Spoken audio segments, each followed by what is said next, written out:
তারেক রহমান কবে দেশে আসবেন এটা আমারও আগ্রহ ছিল। আমি উনারে 2024-এ নিজেই জিজ্ঞেস করছিলাম উনাকে। উনি বললেন যে আম্মা আসবেন চিকিৎসার জন্য, তাই এই মুহূর্তে যাওয়া সম্ভব না। আমি ভদ্রতা কইরা বলি নাই যে ম্যাডাম চিকিৎসার জন্য আসলে আপনি সাথে চলে আসবেন, আবার বরং সেটা আরো ভালো, ম্যাডামকে সাথে নিয়ে আপনি ইংল্যান্ডে আসলেন। আচ্ছা, ম্যাডামের চিকিৎসায় যদি ইস্যু হইতো, ম্যাডাম তো 5ই মে দেশে ফিরে গেছেন, তাই না? তো উনিও তো আসতে পারতেন, ম্যাডামের সাথে আসলেন না কেন? উনার দলের মূর্খসোদারা আমারে উদ্দেশ্য করে বলে আমি কেন দেশে আসি না। আমি কোন রাজনৈতিক দলের প্রধান হইলে 2024-এর অগাস্টের 5 তারিখে উড়াল দিতাম। ইনফ্যাক্ট আমি তারেক রহমান হইলে যেই দিন হাসিনা বলছিল সাহস থাকলে দেশে আয়, সেই দিনই মেয়েকে বা ওয়াইফকে দলের দায়িত্ব দিয়া দেশে চলে যেতাম। জেলে নিত, কিন্তু আমি যদি জানি হাসিনার শাসন টিকবে না, তাহলে জেলে যাইতে সমস্যা কি?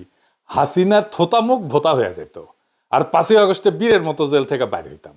আর হাসিনা যদি ফাঁসি দিত, তাহলে তো ভালোই, পলিটিক্যাল আইকন হয়ে যেতাম। দল তো থাকলোই, দলের জন্য পলিটিক্যাল অ্যাসেট, ইডিওলজিক্যাল অ্যাসেট তৈরি করে দিয়ে যেতাম, জামাতের নেতারা যেভাবে তৈরি করে দিয়ে গেছে।